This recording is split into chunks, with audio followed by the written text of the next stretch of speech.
Sir, side please. Emergency official business. Ma'am, side please. Side please. Thank you. Official business, sir. Ma'am, emergency. Please step aside, sir. Hey, get lost. I'm waiting here, huh? FBI, you might want to stay out of this, all right, sir? Excuse me, sir. Ma'am, please, back off. All right, I need 8 double tall.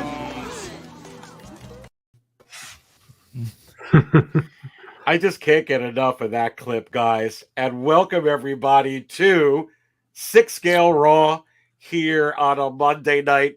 I am the Dark Jedi, Aries Tarrington. Ooh, man, I don't know. I'm feeling really good today. And I feel like we've got a really cool panel of friends and smiling faces in the house.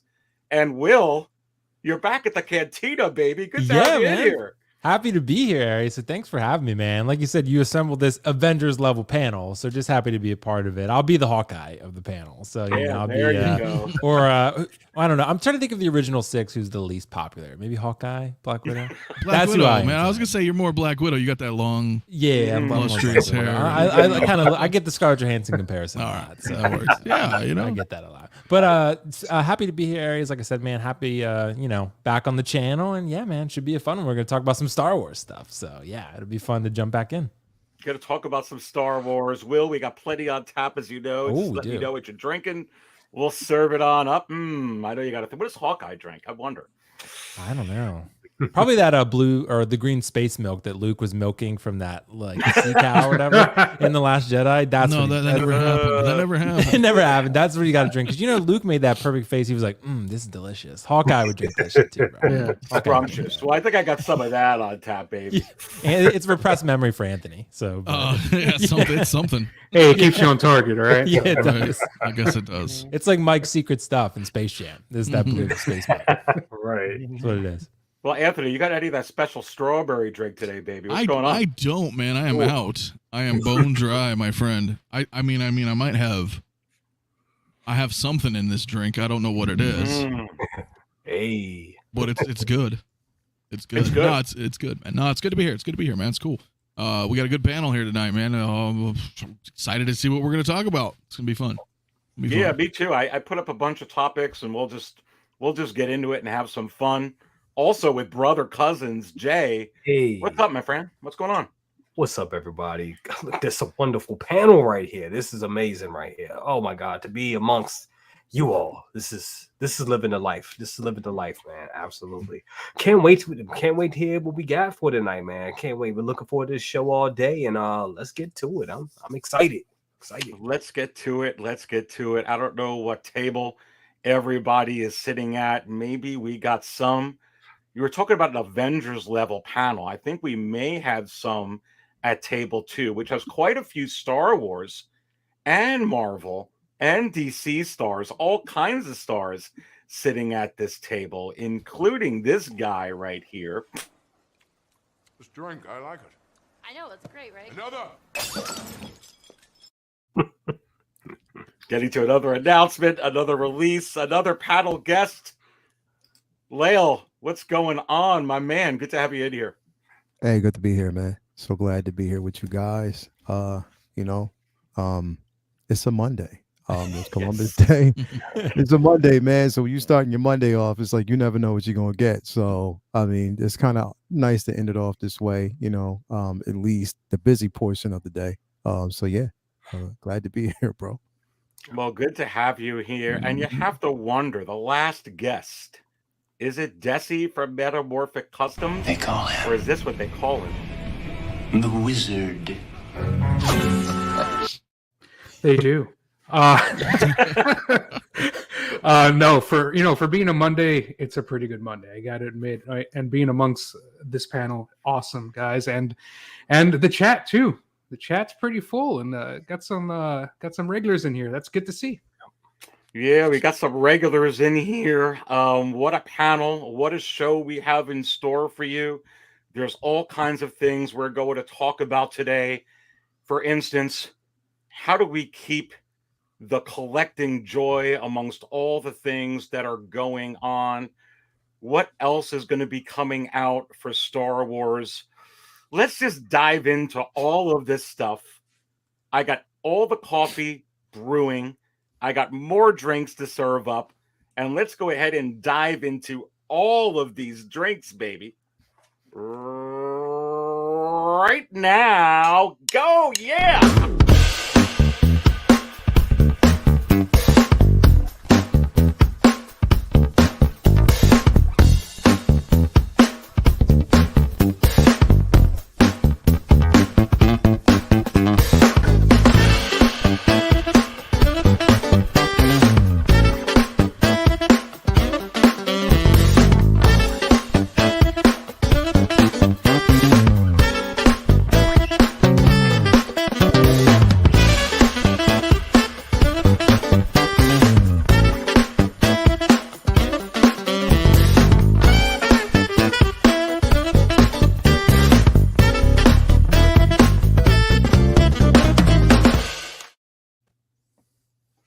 All right, and welcome everybody to, I can't even say it that way. I got to say it like this because it's raw. What you gonna do when the Dark Jedi goes 6 scale raw on you? What you gonna do? I don't know. We're gonna have some fun. I mean, I've been thinking about fun all day. I've been thinking about all kinds of great stuff when it comes to Star Wars and when it comes to collecting.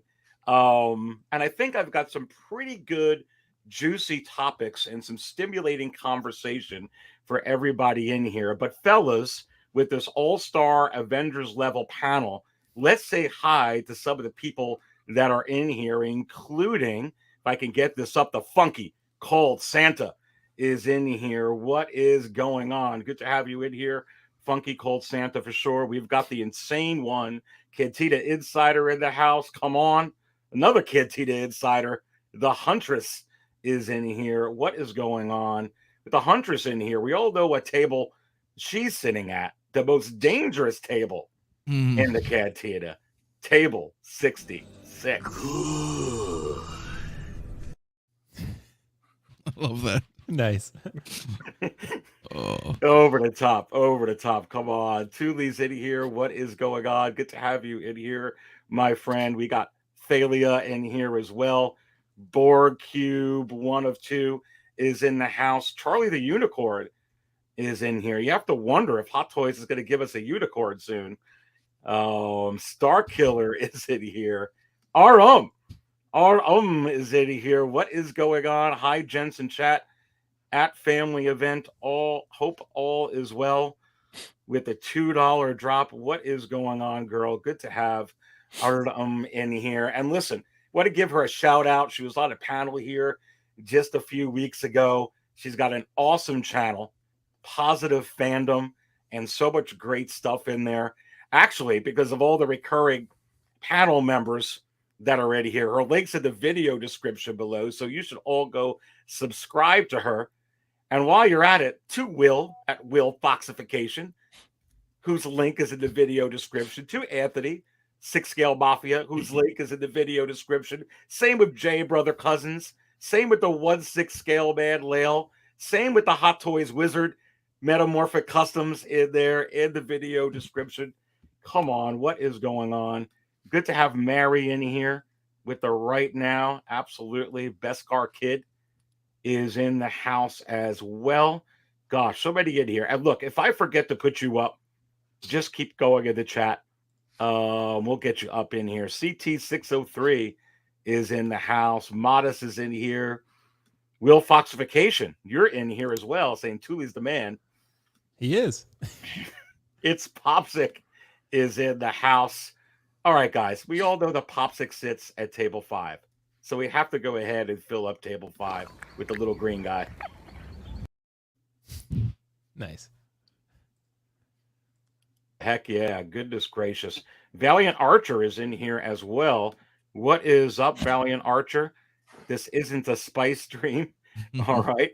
AJ is in here. Agreed. Table 66 is where it's at. I think I put in like Facebook that it's sold out table, but I guess they must have like expanded or brought in a bigger table or something. Jose is in here. Hello, everyone. I need some blue milk. We got Pedro Lopez, the Hot Toys Nightmare is in here. What's up, Yomo? Gosh, what is going on? Somebody in here. What is up, Ruben? Good to have you in here as well. Marco Polo in here. What's going on? And yeah, just keep going on in the chat. Good to have everybody in here. The second brother is in here. What's up, family? Good to have you in here, second brother. Come on. And keep going in the chat if they're Collector Chris. Aries, what do they call Anthony again? Anthony, I don't know, Anthony. I mean, I don't really have a nickname. We gotta get you one of those, dude. Anthony, come on. I think this baby. The wizard. You never know. You never know. You have to wonder. You do have to wonder. Listen, guys, I want to bring this up, and I'm going to pull up some different topics onto the screen today, and I'm going to be the first one that speaks to this. And I didn't even prep you guys at the back, but I think this will be fun. And for everybody in the chat as well, go ahead and hit the like button while you're watching 6 Scale Raw. And I know that we always talk about what's going on with these figures, the latest releases, what we think the next releases are going to be, the latest politics, all that kind of stuff that's in the 6 Scale community, blah, blah, blah. But I want to bring up something that I think may have brought all of us in here from the beginning anyway. Do you remember that feeling? Now think real hard. That feeling, getting your very first figure. Now I'm going to go ahead and open the floor up first over here. So I have a couple of ways to answer this particular question. And I think it's really appropriate as we're all kind of big kids collecting figures, collecting toys, if you will, collectibles, having some fun with it. So I actually remember the first time I got like an action figure, and really back in 1977 when I first got, you know, one of those little Jawas and the 12 backs for Star Wars, or a C-3PO, or that R2-D2 that you could stick your finger in or your thumb in that age, and was like right in the back, and you're turning the dome, and you can like the smell. I could still smell how those figures smelled when they came out of the bubble, when they came off the card back. And it was a little bit surreal as a kid to just feel that kind of joy and that anticipation. And I couldn't wait to get my hands on it and just keep playing and posing, and whatever you could pose those figures with. Wasn't a whole lot, but the imagination, baby, was fantastic with that. And I tell you what, even as an adult, when you start like getting into new collections, and I'll take like the first time I actually got my hands on a hot toy, it was kind of surreal as well. It's like, oh my God, I've seen the videos. I've seen the pictures. I've watched the commentary. But holy snap, you get this damn thing in your hand, then you get this big smile in your face, and you're kind of looking at it like you just, like you're Indiana Jones and you just uncovered some kind of magical artifact from, millions of years ago.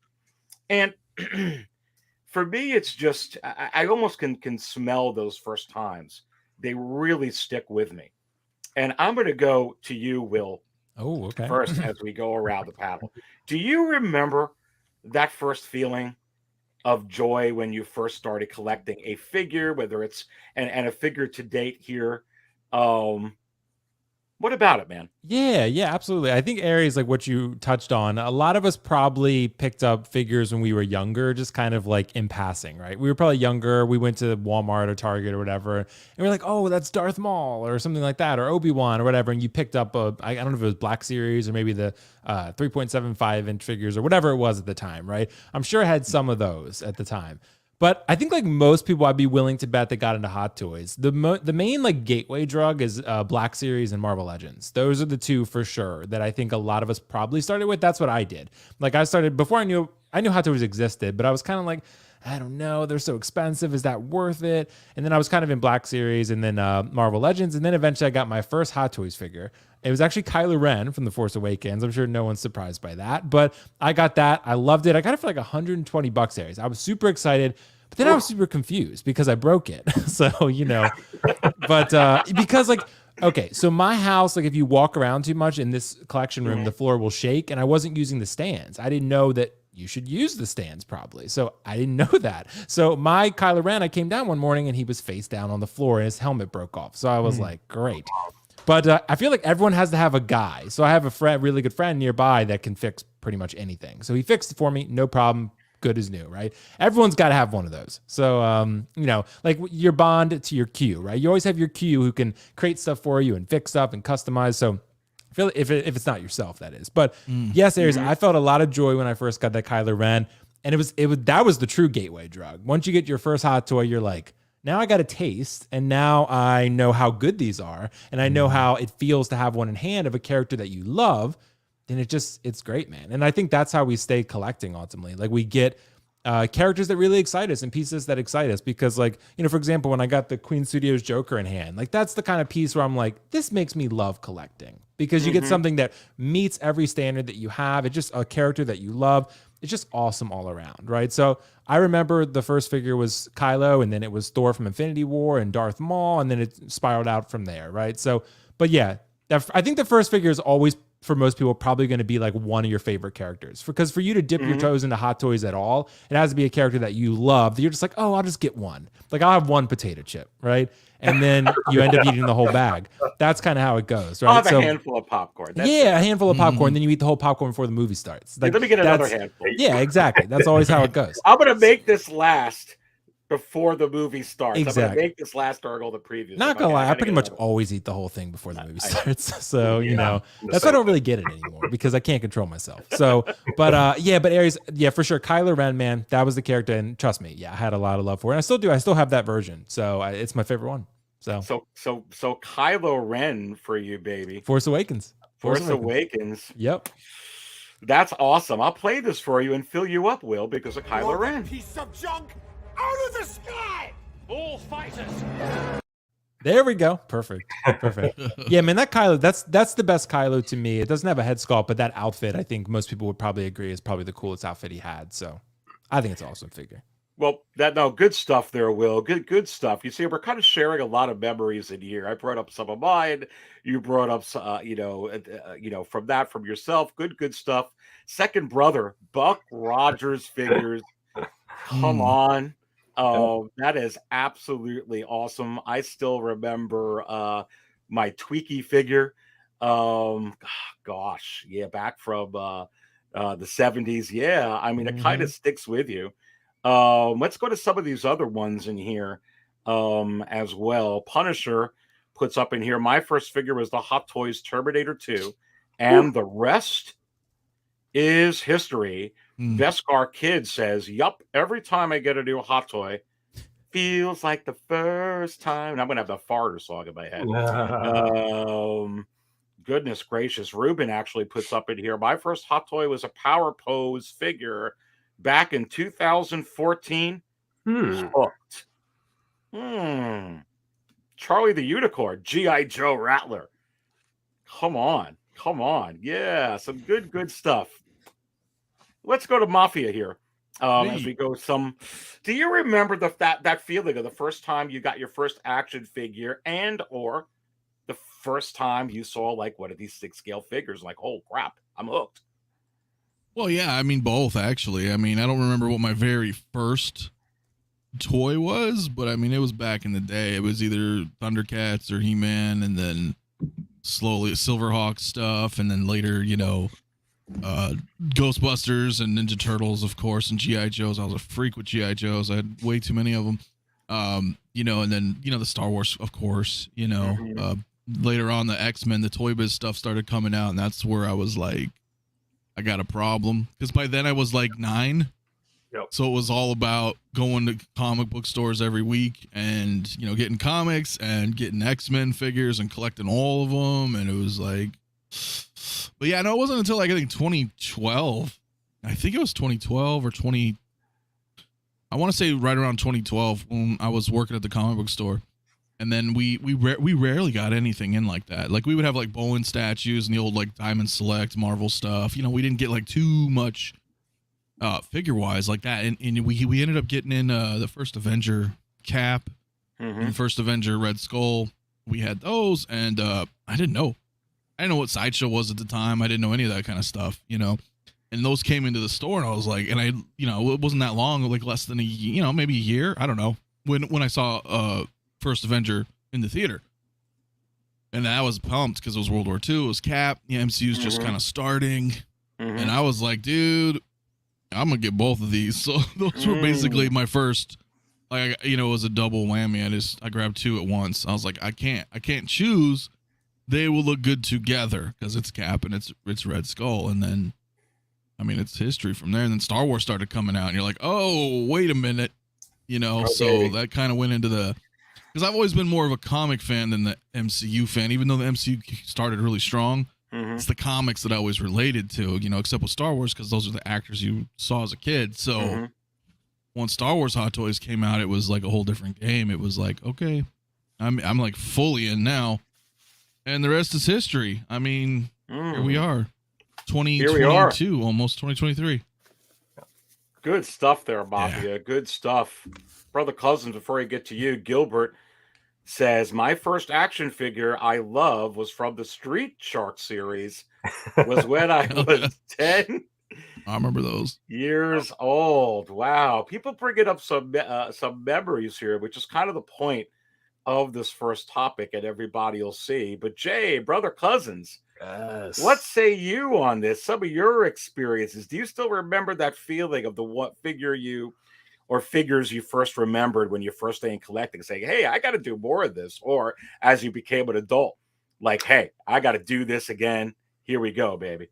Absolutely. I mean, so many different eras with me collecting. I'm actually doing a video about that, like growing up and collecting through the years, and then just watching your collection grow as you grow, and as you have little kid money into having big boy money and the things that you can buy. Real great topic. But yeah, just like Anthony, I could say like my first figures was probably Star Wars figures, G.I. Joes.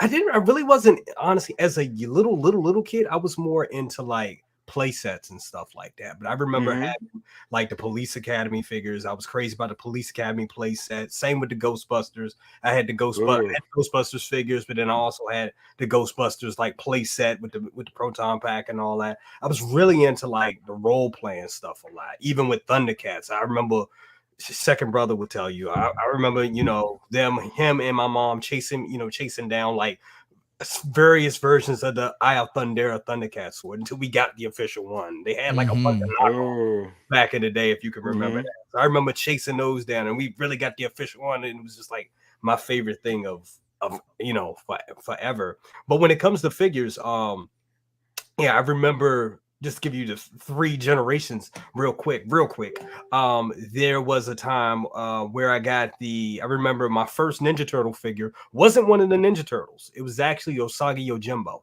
because that's all they had. Oh, yeah. Yep. All they just came out again, too. He did. I'm rushing at him. And it was funny because it was like, I remember my mom had just got off from work. She worked at a mall at that time. And she was like, okay, you did good in school. I think I got like an A on my paper or something, some good grade. And she was like, you could pick out one toy. And I was like, all right, I want the turtles. And I was like, damn, they don't have none of the turtles. She was like, well, just get something. And I was like, okay, I'll get Yosagi, like, begrudgingly. Get a bunny. Right. And I was like, I don't want him. But now it's funny. I love him now. But that was my first Ninja Turtle figure. Outside of that, like just like Anthony was saying, like in the 90s was all about Toy Biz. I remember me and second brother and his wife, back then she was his girlfriend. The three of us traveled all over Maryland and Virginia and DC just looking for the Phoenix figure, because they were shipping one a box, like all that stuff. It was crazy times, and that was just crazy. Then brings it, going, fast forward into like my first Hot Toys. That was crazy. Because I remember getting the bank robber. I've told this a lot. The bank robber Joker was my favorite. Was my first Hot Toys figure in 2009, and I remember getting it in the mail. And we pulled, it came as a parcel and was all like, and wrapped in the paper like a present. Like, let's open this up. And I opened it up, and my best friend was there with me. And when we opened it up, at that time, I collected, like a lot of Toy Biz, like I was saying, a lot of McFarlane stuff. When we opened up that bank robber Joker, he was like, dude, you're on a whole nother level now. And he was right. it was just like, yeah, it's no going back after this. No point of return. So, yep, that's what it's been all these years. Wow, that is really, really good stuff. And actually, sometimes some things do come full circle or come around. I remember being 7, 8 years old and like, I didn't want no Leia figure. I wanted, Darth Vader R2. It's like, no, I don't want that. I don't want that. All now, like, please let me have all the Leia figures that I could get. Are you kidding me? Goodness gracious. Going in with some of these in here before we get to the 1/6 scale man and his thoughts. I believe you. Started collecting when I was 8 years old. I believe you. With 3 3/4 scale figures and Lego. And then Thule puts in, my first Hot Toys figure was Clone Wars Yoda. I came in late, but it was supposed to be just that one purchase. Yeah, that's a hard one, dude, because you look at that thing, you look at any of them and you're like, holy smokes. Yeah, it's hard. It's like that potato chip effect that Will Foxification was bringing up. These Hot Toys can be like potato chips. Mhm. How about potato chips for you, 1/6 scale man? I mean, do you remember your first feeling on this and what gave you the bug to be like, I got to continue doing this, or just gave you that feeling, man? Yeah, updated. Definitely dated. From way back in the day. I mean, I go as far back as a lot of people, people my age, would probably basically remember. They were like beyond quarter scale. These things were huge. They were the Shogun warrior robots. You basically had 3. There were actually 3 of them. It was Redeem, Combatra, and you also had Dingard Ace. They were 3 robots. It was like the Asian version. It was translated from Japan over here. You would get them, back then. A lot of people don't probably remember this, but it was a shop. It was a toy store called Lionel Kitty City, way back in the day. When you turn that frown upside down, it was way before KB Toy Store and what's the other one? I think in Chicago Toys R Us. it's called Toys Lionel R Us. Toys. Yeah, but basically it was Lionel Kitty City that we basically had. We used to go there. I picked up pretty much all 3 of them. They had the arms that you actually put on the robot. There was a button that you pushed and the fist would pop off of it. It was really dope. It was incredible. So I'm dated back then. My first experience in again 1976, now remind you, when I say dated, the first pre-order figures that ever dropped were Star Wars figures. People don't understand that because when they were released, there was no type of figure available at that time, because when George Lucas got the licensing for it, they didn't understand or really realize that Star Wars would take off the way it did. And at that time, he was smart enough to have merchandising under his belt. And those figures itself, they weren't. So what you had to do was, I went to Lionel Kitty City. You had to pre-order the actual figure, right? They gave you a card. You pay for the figure, they gave you a card. They would let you know when that figure came in. So back then, I had ordered Han Solo, Chewbacca, Luke Skywalker, C-3PO, Princess. I had ordered all of them, and that was before. Once they popped off, now the figures were released before they decided, or Mattel at that time, or Kenner. Decided to release the case, the Dark Vader case. You had the C-3PO case. You had all these different cases that you can put your figures in with all the accessories. So it was way back then. Once I advanced, I got into the Star Blazer figures. I would actually, anybody who knows about Star Blazers, I would actually collect the comics. I was always heavy in the comics. I would collect the actual figures. They had like little figures that you can actually get. They weren't really articulated, but each figure was represented. I moved from there to, of course, we had G.I. Joe, we had He-Man, Transformers, Transformer figures. There was also a show called Black Star that came on CBS. Second brother probably knows about this. There were 2 swords that you had to combine, but one had the other, like the evil dude had one, the other one had the other. So I got into that. Then there was a show basically that came out in the mid 80s. It was the mid 80s going into the 90s. It was called the Centurions. I don't know if a lot of people basically remember that. Yeah. So the Centurions basically, like, they had these, it was them, also Mask. There was a collection called Masks where you actually had the figures and the vehicles. They had these masks where they would call out certain names, and it was a blast effect to it. The cars would transform into like weapons and stuff like that. It was incredible. So I had those. Let me see. After that, again, steadily still into like collecting more so comics. I think I lost the love for collecting back then. I mean, after the Centurions, after the Transformers, stuff like that. But then again, once the prequels dropped and they started releasing some of like the prequel figures, that's when I got back into it. I still had my original, Kenner collections and stuff like that. I even have my original Kenner AT-AT. That's how far it goes back. And my original Kenner, and my original Millennium Falcon. So I had that. And that's when I started getting back into like collecting my first, and it was just steady in between there. I started basically, I was actually going overseas to collect some of my figures. I would get them from Japan, like especially like custom pieces, custom Transformer pieces. I would actually get them from over there. Some of like just the really, really, really authentic pieces that I wanted, I would get from over there. It cost money, but that's when I was doing it. But the very first, my introduction to Hot Toys, like I said, it was, right after The Force Awakens. The thing is, the algorithm, again, Facebook's algorithm is a genius because it knows when you search everything. If you're searching everything Star Wars at the time, I mean, Star Wars was resurfacing. We were excited about it. The first figure that ever popped up for me from Hot Toys was Kylo Ren. I was like, what the f- is this? Like, I looked at it because I thought it was a still from the movie, but no, it was the figure. Then after that, Rey. Then after that, I started seeing Finn. You start seeing all these things, and I dipped into the Star Wars realm. Once I got into that, I started getting back, going back and getting all the OT figures, Han Solo, the Han Solo Chewie double pack, when you could actually get it at that particular point at retail. I got Ben Kenobi. And again, I kind of missed out on Farm Boy Luke at Leia, but then I got blessed by Leia, still looking for that Farm Boy Luke. But yeah, my very first Hot Toys figure was the Kylo Ren figure.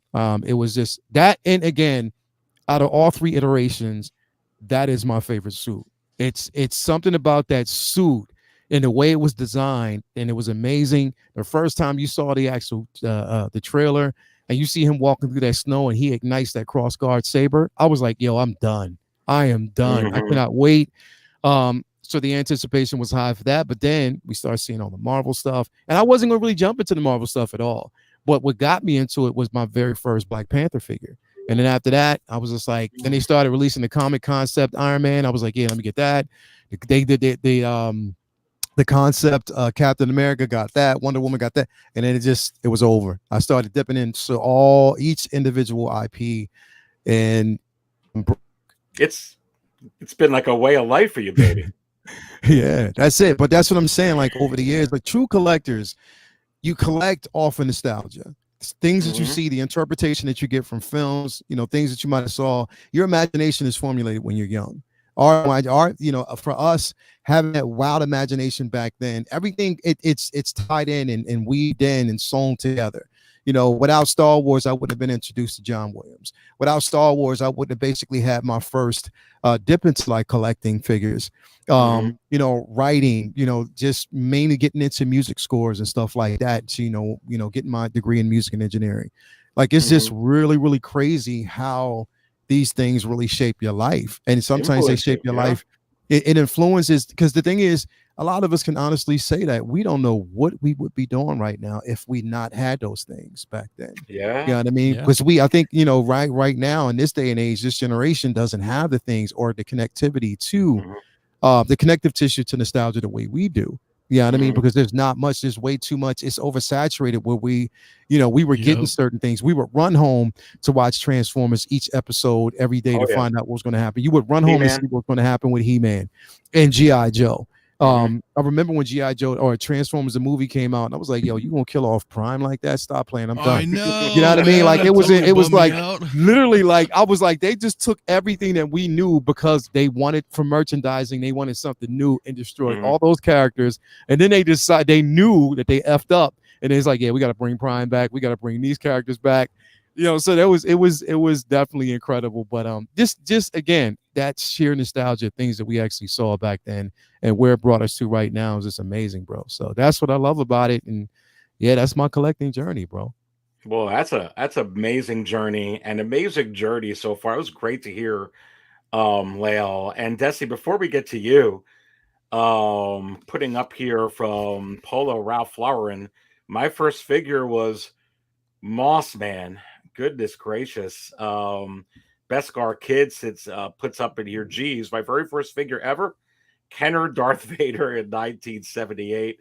Got that along with a die-cast X-Wing. I remember that. And I sure as freak remember that remote control R2-D2 with the little phaser-like remote control up or down. That R2 is pretty damn good still. It's still good. Remember the TIE Fighter?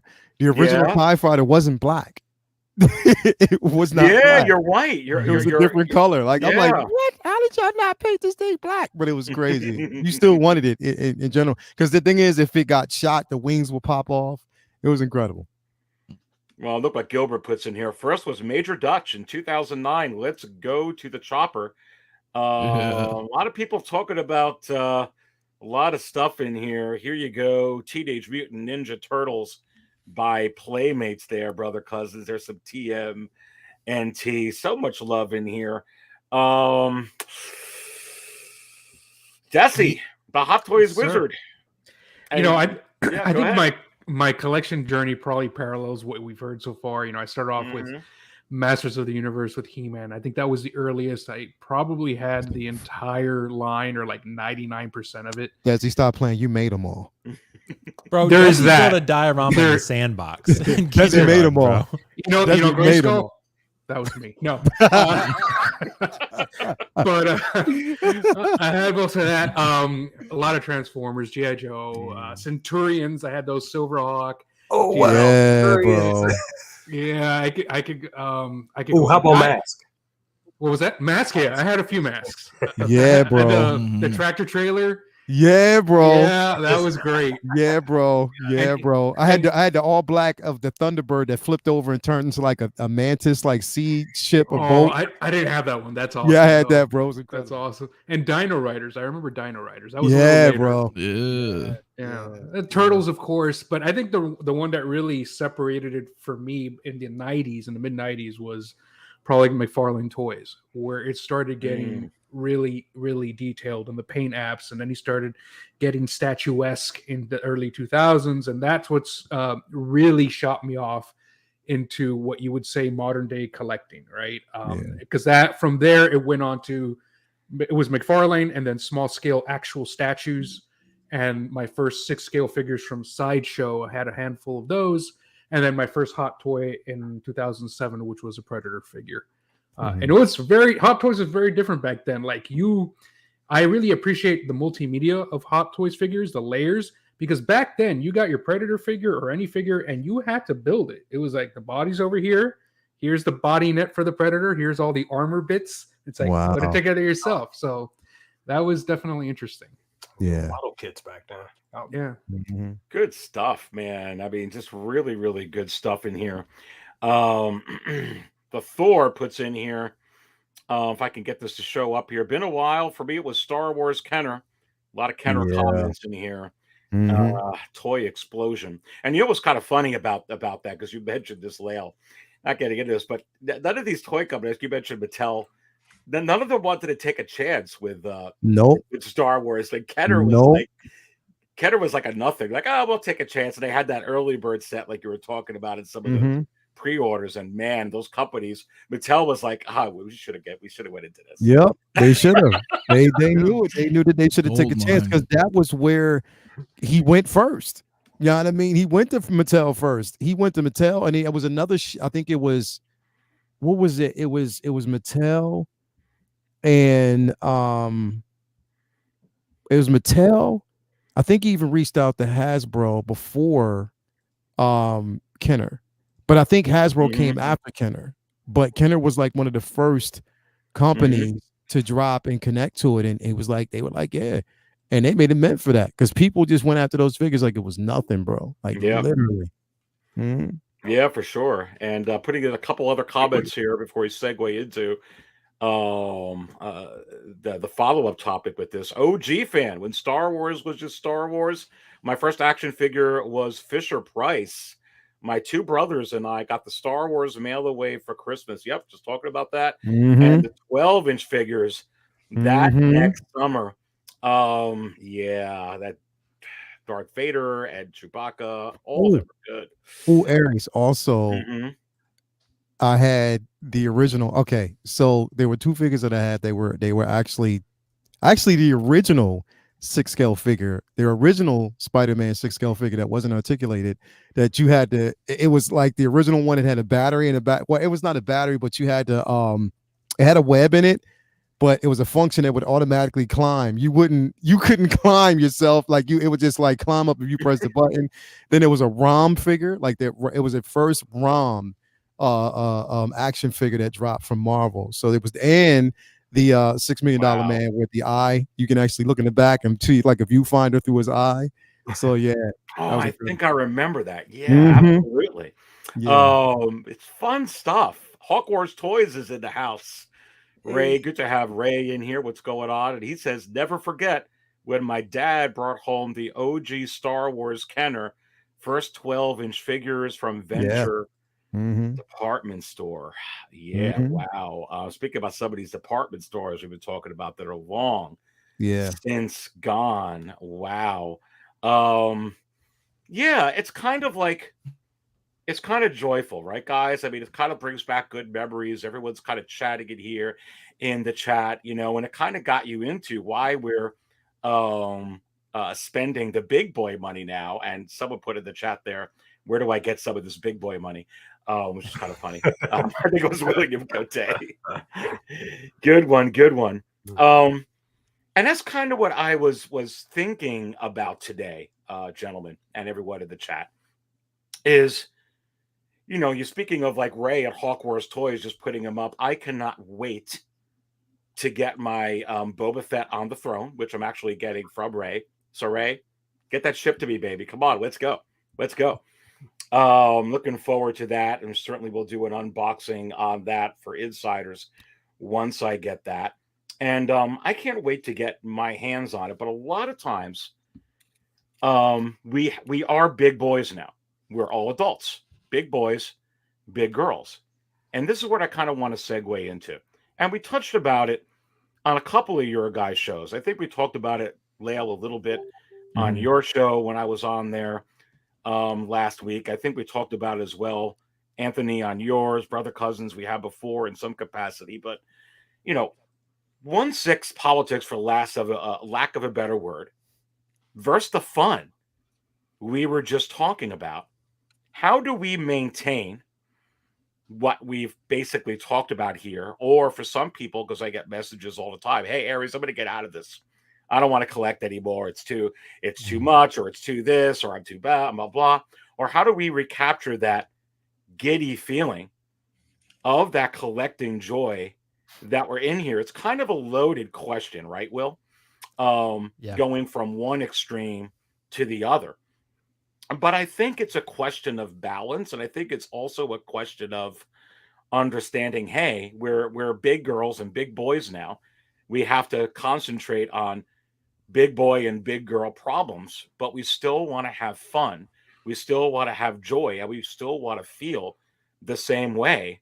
But really, how do we do that, Yeah. especially in a climate where things are really evolving and going crazy? And what I was thinking here is what tips we can maybe give for some collectors that are actually really going through this right now and wondering, hey, how do I maintain that joy? So I'm just going to kind of open up the discussion over here. And I know for me personally, one of the things that I do, and not just to talk about money, but money does make the world go round. And money is a big, big factor. I've always learned through the years, no matter what's going on in any collecting community, I feel like you got a budget within your means. And if you do, you can kind of breathe a little bit and keep that joy. Because when you're a kid, sometimes it's just like, sometimes you don't necessarily know what your parents or your grandparents or your guardians or whatnot are necessarily going through on the depths they are. When you're older, you kind of do, but if you budget it, then you kind of put parameters in. But go, Will, kind of a loaded question. Yeah, it's a really good question, Aries. And I think it also depends how you define politics, because I guess like there could be politics in terms of the communities, like what groups you're in and, what affiliations you have and like what, I don't know, what YouTubers you like or what companies you buy from. I mean, like it gets real crazy and more political than it needs to be, right? I guess there's a couple ways that I kind of do this to still have fun with it. So for me, the first thing I would say would be at this point, have kind of stopped collecting figures that I don't love. Like, because if I'm going to buy something and I only like it, I know myself and I'm probably going to end up selling it. So because not like right away, but maybe a couple years from now when they make a different version of that character. Or maybe I just don't really care about that character that much, right? And I want to get it just because I feel like I need to have it as a companion piece or whatever, right? So I think there's a lot of temptation in this hobby. There's always deals, there's discounts. There's so many. Every Hot Toys figure is cool. Like every Hot Toys figure is good. So even Cable, for example, that I don't really love that Cable. It's still a good figure, right? It's not like awful. Like it's still a really well done piece of art, but it's just, do I need it if I feel like it doesn't meet what I was hoping for it, right? And do I really love that character enough to accept the decline and maybe what I was hoping for, right? So for me, I feel like to have fun, you got to get pieces that inspire you. I feel like you got to get things that are really good, that make you excited about the character and make you excited about actually what you have. Because if you don't, then you're just going to have stuff that you're looking at that you're like, oh yeah, I do have that. And that's not really fun. Like that's like, that kind of sucks the joy out of collecting to me. It's kind of like, well, now I have this and what do I do with it? Like, do I keep it or do I just sell it? Like, that's why I don't have anything like that anymore. Everything I have, I love. Right. So refining that collection down. And I think that's important. That's one of the things that works for me, at least. I don't know if it's working for other people, but that's what I would say. Like I would say, just stop collecting the stuff that you like and start collecting the stuff you love, because that's going to be what makes you happy when you walk into your collection room and everything you see you love. Like it's better. I think less is more is a really good strategy for collecting and onwards. The other thing I would say, and I know some people, like I said, like Aries, this type of topic and other topics that we do on other shows, like not everyone's favorite, because some people only like the positive and saying, what do you think about this figure in the news and whatever, right? But I think it's important, like for me personally, to take collecting seriously at times. It's meant to be escapism, but in order to have longevity, you have to at least take it seriously sometimes, because otherwise you're going to burn out. So I think some people maybe don't like that idea, but I do think it's true. I do think it's accurate to reality. Like I've always given the example, before I started keeping things in an Excel spreadsheet, I had $15,000 in pre-orders that I did not even know I accumulated, really, because I was not cataloging that stuff, right? And then I started cataloging it and I was like, holy shit, I make a middle-class salary. I can't do that, right? I was canceling things left and right. So to me, I feel like it's really important. Like now I keep track of everything. I'm paying things up front and then paying myself for the rest of it in the savings account. I do think it's pretty important to keep track of your space that you have and everything you have in your collection and what you have charges-wise coming up, because otherwise that's when it becomes not fun. Because when you get hit with like a million charges and you're like, oh man, like now I'm stressed about my collecting, right? If you're stressed about your collecting, that's the opposite of fun. So if you mitigate the stress by being more prepared, I think that's important to do. It's still meant to be fun, but I do think it's important to take it seriously too, because like you said, Aries, we are big boys and big girls now, and this is nothing money that we're spending. So I do think you have to take it seriously, unless you're just like a big baller and you don't give a shit. But otherwise, like, I think anyone, like all of us, none of us are rich here, right? So I think we all need to take it seriously at times, and making sure that we're being smart about what we're collecting, because there's more temptation than ever. There's more options than ever. There's more good shit than ever. So I mean, and that's great. That's great because we're getting good stuff, but it can be detrimental to other things if we're not balancing that out. So to me, it can only be fun when it's not stressful, and it becomes stressful if you don't manage it well. It can get out of control fast. So I tell you, Will, that was extremely well said. Yes. And probably the most insightful thing I've ever said. So, well, it was really just you bring up a lot of good points, and with being able to go through and understand what is it I am not going to buy because if I do buy it, I'm just going to sell it because I really don't want it, but I'm falling into everything looks good is something that I feel we can all get better at, and something that sometimes it's a lesson learned through time. And I feel like other collectors can learn from collectors such as yourself, and so from some of the people that have been at this panel here who understand exactly what you're talking about there. That is awesome. And then, what are the other points that you're bringing up as well? Just like I was bringing up before, we are big boys and big girls.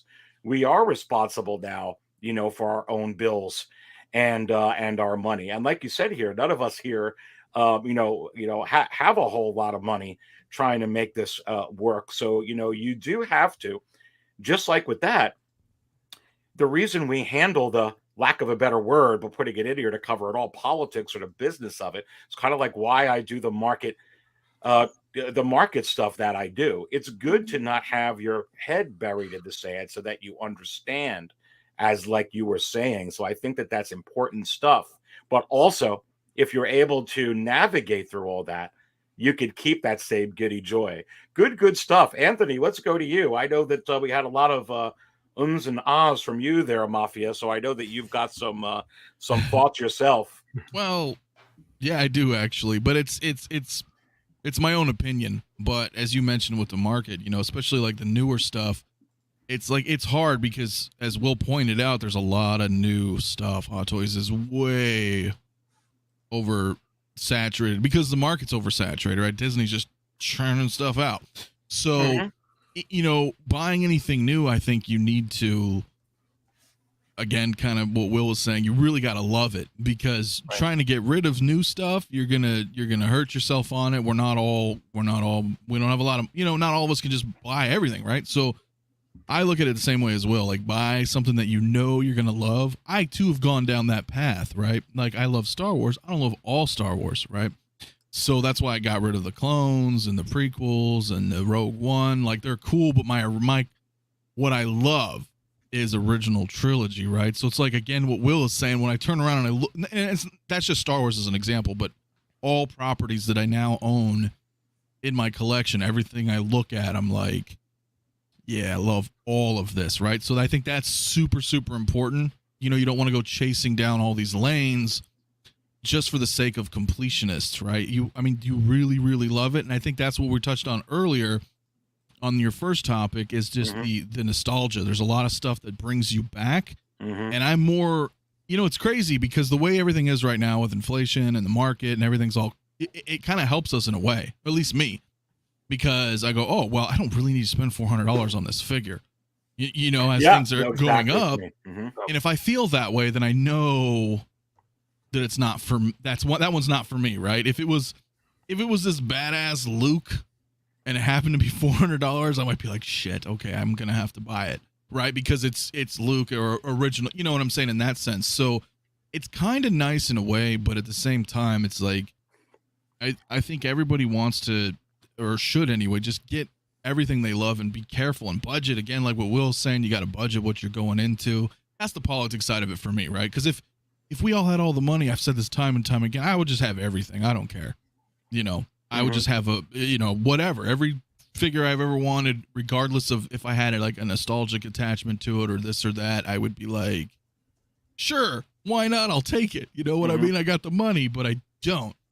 And it's when you start to focus on and really curate like what you want in your collection, I think you end up feeling a lot happier. I mean, like, moving forward, fortunately, well, I don't know, you can look at it either way, but fortunately for me, some of the newer shows and stuff have not been hitting for me. So I have no desire to get the figures, right? The only thing new for me is Mandalorian, right? That one kind of brought me back into Star Wars. Yeah. And so far I'm pretty sure season 3 is going to kick ass, but the first 2 seasons have really reignited that Star Wars in me, because it felt more almost original. It felt more like a Star Wars. Does that make sense?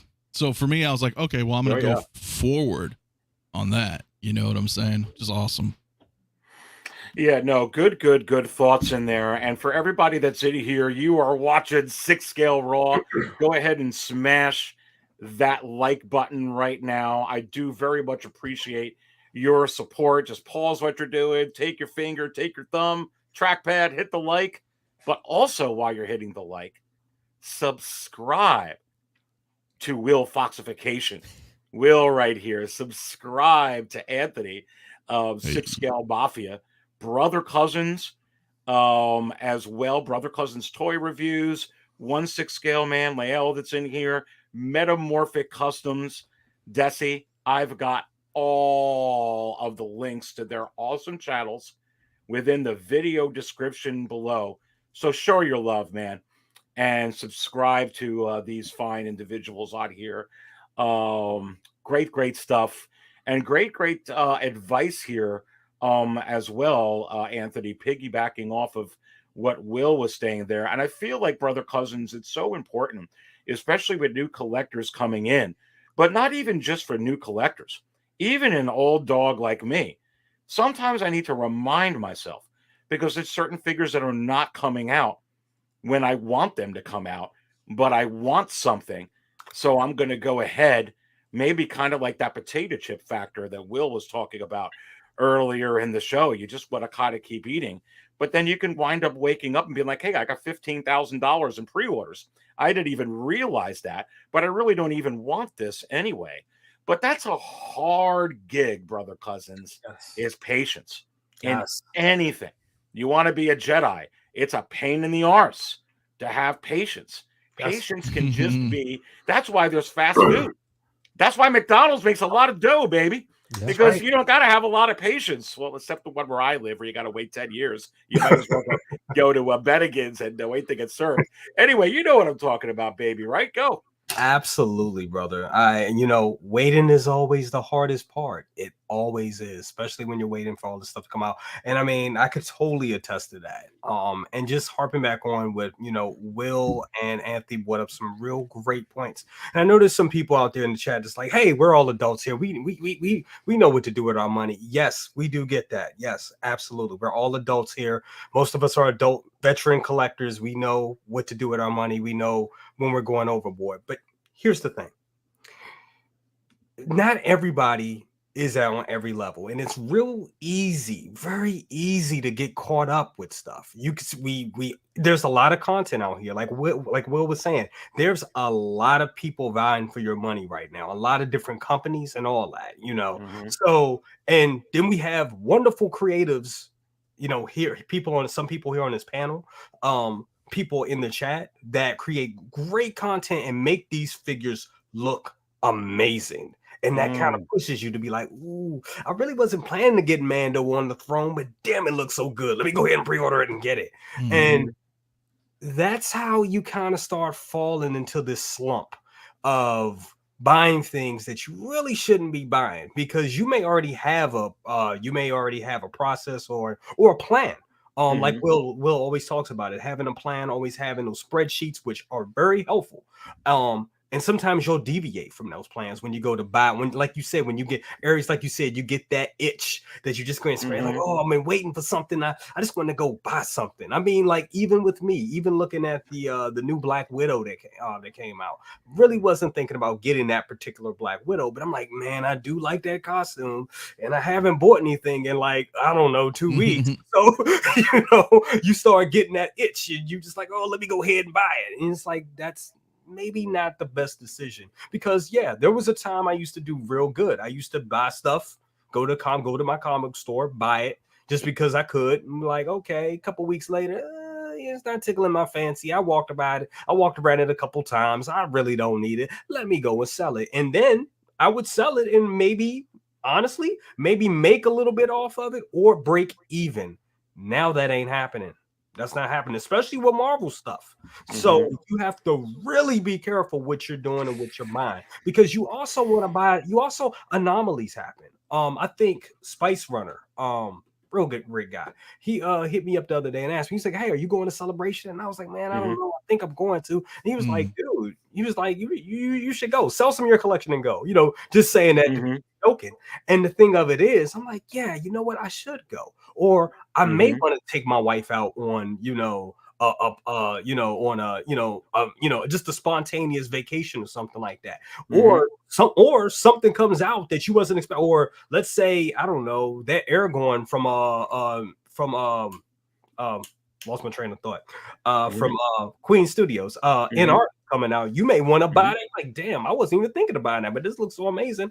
Let me go ahead and invest in this collection. And that's going to be hard to do that, to allocate those funds when you just been buying random stuff, so, just because you were bored. And that happens. And let's be honest, I know some people like, oh, I don't want to talk about this. This is not. They were like, oh, this is not a good comment. No, we need to have these type of conversations, because this is something that happens to all of us. And where we're going financially, where it looks like where we're going financially, we all have to be mindful of our collection. We spend probably thousands of dollars on this stuff. This is not, like little tinker toys. These are this is real expensive business decisions. And a lot of us have families. All of us have mortgages. If you don't have a mortgage or paying rent, I don't know why you buying figures. But I'm just saying, but hey, to each his own. No shade. But I'm just saying, you really want to make great decisions in buying your collection, and as Anthony was saying, curating your collection. I think that's a good thing to do. Buy the stuff that you are in love with, because that's the safest bet right now, because we're not in the days where we could just flip figures on eBay. Because eBay, I'm telling you, even now, even if a figure is even listen, I buy grails and sold some grails, and even those grail, quote unquote, grail pieces, you're not going to get those grail prices. Yeah, sure, you can sell an Emperor Palpatine for $700, but once you break that down, you break down the seller fees, your shipping, that's PayPal, right, all that other stuff. You're not getting and time is money, and time and shipping and buying tape and boxing and all that, and corresponding with the buyer. All that is time. That's $700. Honestly, you may look at it as $5, maybe even less. So you got to really be careful in these times. So yes, I think these conversations are great. And I mean, I could talk all day about this. I'm sorry. And I thought it would be that stimulating conversation. Go, Anthony. Go ahead. I would just point out too, like, at least for me, I can't. Well, I'm sure I will speak for Lael because I was gonna say, at least for me, we buy comics too, right? So there's a whole nother level, and like another avenue. Or you could also maybe getting, some statues from here and there, or for me, sometimes I know Desy, too, like we'll look and see what's going on with HasLab stuff or Kickstarter stuff. Some of those just come out of nowhere, and you're like, oh, I need money right now to get that, so sometimes, because I've done it too. You're sitting around bored. What do I have? Well, what's in stock? What ships today? And then you end up buying a figure because you're like, I just want to feed that. What's on discount too, right? Yeah, what's right, or things like that. Yeah, exactly. Right now. Yeah, because even I was looking at that. I'm looking at some of these discounts recently, and I'm like, I know I wasn't going to get that figure, and I'm like, wow, look at all these sideshow points that I got, and look at this discount, and look at this $5 shipping, and I'm like, it's tempting. It's tempting, like when you see some of those figures in the secondary market, and I'm like, oh wow, there's a good deal on that, but I really don't want it. But it looks really good. But yeah, I mean, it's so you get it, right? You're like, well, yeah, and then you're like, why did I get it? Well, because it's the deal. There's something to be said when you can get something that you're kind of a fan of, but when you get it like 25-30% off, you appreciate it a little bit more. You're like, oh wow, I got a good deal on this. Okay, this is cool. This feels more worth it. So that's why we bite a lot. That's why they have these deals. It's like, ooh, they entice you, and then most of the times we bite. Oh. Well, you have to wonder, Lael, is it possible that less can be more for some folks sometime? Not just more because they will have less stress, but more joy because they won't be stressed. But can we actually calculate in that patience and be happy with it? Go. I know you got a lot to say there, Lael. Go ahead. I really don't have a lot to say, to be quite honest. I don't. I mean, because everybody has their own particular way of handling, things. Again, I collect based off of nostalgia, things that I love, things that I connect with. How I find joy, maintaining that giddiness of collecting is every single day that I walk downstairs and I look at the pieces that I have. I look at the magic. I just look at the simple fact that I'm able to repose figures in a certain way, come up with different ideas. I do that because we know the financial side. We deal with that. These are conversations that should be had. And, a lot of us are smarter than some. A lot of us, try to educate as much as we can. But for me, it's just, in order for me to stay connected to the things I love, is to look at the figures, look at the, the symmetry, just the artistic vision that went into these particular pieces, reposing figures, moving them around, finding new ways to create different scenes, just the magic and knowing that I collected these pieces for a reason. I came downstairs and, I had this figure in hand. It's crazy because the black suit, the black and gold Spider-Man from No Way Home. This is an amazing piece. If you look at it, like aesthetically, it looks great. But I had to kind of make some changes to it because the stand was kind of flimsy and it broke, and I have to, refix it. But just in doing that, I was able to go back and just kind of repose everything. And I got like so much, it was like that creative flow kicked in, and I started just reposing figures, going back, recreating certain things. That's the magic for me. That's what gives me joy. Because if I focus on the thing is me, I know I only collect the things that I love. So that keeps me grounded. When I'm collecting figures, I set up on payment plans. I know exactly what I'm paying for and how to pay those pieces off. Boom. But now I want to move on to something else. And that's just the enjoyment of having the figure in my hand. People know me. I don't buy to sell. That's just something that I don't do. Because if I'm buying to sell something, that means that I never had an attachment to that piece in the very first. And it makes me a hypocrite by saying that I love and I only collect what I love. If what I love, I'm selling off, I don't have a connection to it at that point. So why did I buy it? So I only buy certain things that I love. And I look at those things, and the reason why I bought them is because I had a vision. It starts with the vision first. You have a vision for that piece, you get it in hand, you pose it up, you get it to where you need to be. It looks good. I'm looking at display cases. I'm looking at creating like a room full of art pieces. Like it's my own mausoleum. You know what I mean? Here, the art pieces. Each section of these talks, the detox that I actually have, represents something, a portion of my life, or something that I've seen, something I envisioned. And it just, again, that's what gives me the giddiness.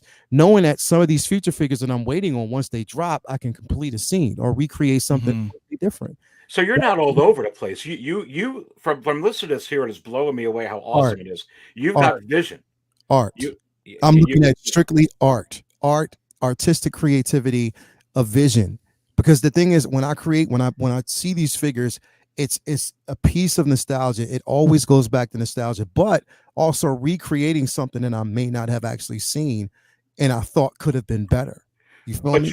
I feel you, but you actually got also vision on where you want to go, what pieces you don't want.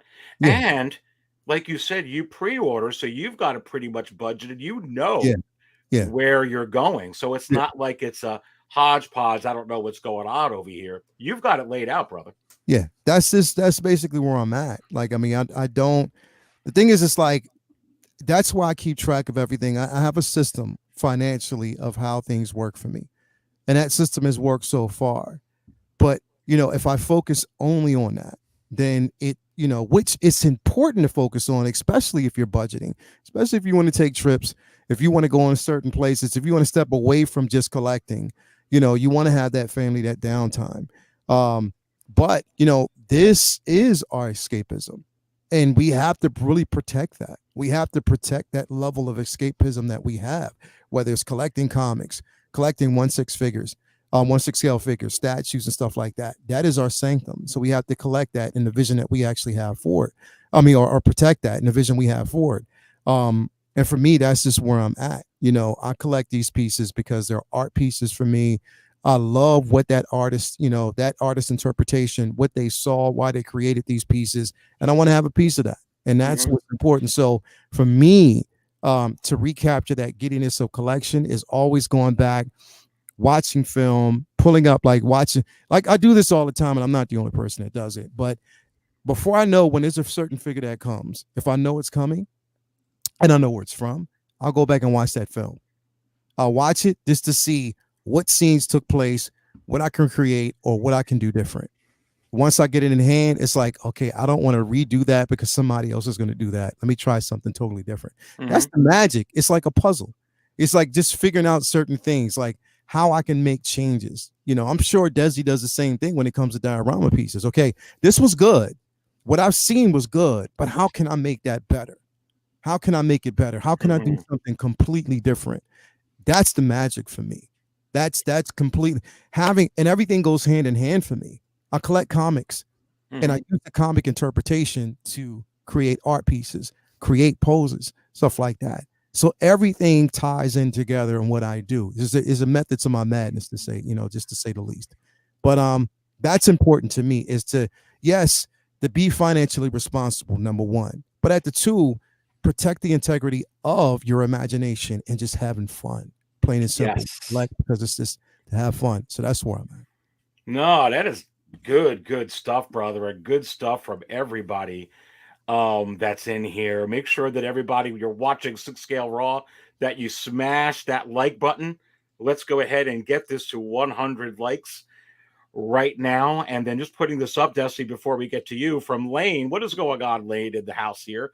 So what do you guys think about pieces like Stealth Suit Cap, which pops up kind of out of nowhere, where you don't know what you would put it with, but you don't own one of the character that you like? Well, Lane, to be quite honest with you, I think it's a good question. I'll kind of be that, like with Arena Suit Boba Fett. It's kind of like, hey, doesn't necessarily fit in to anything in my collection or for a specific thing, except in Star Wars. And I think you just have to kind of weigh out, hey, this resonates with me. I see this, like Leia was, just speaking to. I can see a vision for this. I have a lot of visions of Boba Fett because he's one of my most favorite characters of all time, and with it, Star Wars. So I think if it resonates with you and you love it, and you just can't be without it, then you grab it. And that would be my take on that. Desy, I don't know if you have anything else on that question, but love for your thoughts on this. We've had some wonderful thoughts from Lale, brother, cousins, Anthony, and Will. Love to get your take on this, my friend. Yeah, great insight so far. That's why I love being part of the panel, to be able to hear all this. But the only thing I think I can add is, touching on a little bit of what everyone said, is learn and remember to have fun with each of your purchases. Going back to what we were talking about before, what toys did we buy? Did we collect as kids? And it's remember that time when you were a kid and you're opening each toy, because you can, and it's easy to say, well, I lost that moment. It's nostalgic. It can never be the same again. Well, it can to a certain extent, but you can lose that if you're collecting so much that you've got 3-4 Hot Toys sitting in a corner. It's like, yeah, I haven't unboxed them yet. I really want to, but I'll get to it. Okay, now I've got 5 minutes to unbox 4. Like, are you really getting the fun out of that unboxing experience? Out of these, each Hot Toy is so detailed that it could essentially be a centerpiece of anyone's collection. Yep. So make sure you take the time to appreciate that toy at first and have fun with it, unboxing it. Because if you have the budget to collect so many that you're not taking the time to enjoy each one of them, there you go. Like, I don't know. That right there. Yep. So that's the only thing I think I could add there. But that part right there. No, bro. it's true. Absolutely. What No, you're it's saying very too true. is how.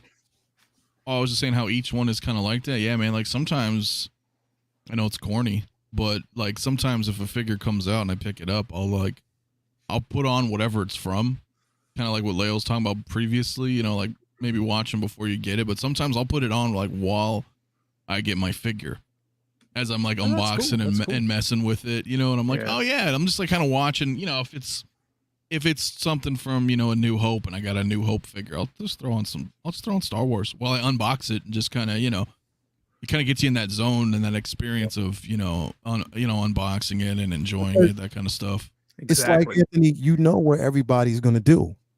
Like, seriously, like you got to have precognition. That's why I don't have a Mark 85. Before it hits, you know what everybody's going to do. Yeah. like everybody with the Boba Fett on the throne. The goal to is to have it sitting on the throne. But what if you and everybody's gonna have him sitting there? Different? You know what I mean? What if you try? And in my mind, I'm thinking of something that's completely different. What if it's not him on the throne? What if it's a Predator? What if it's somebody else?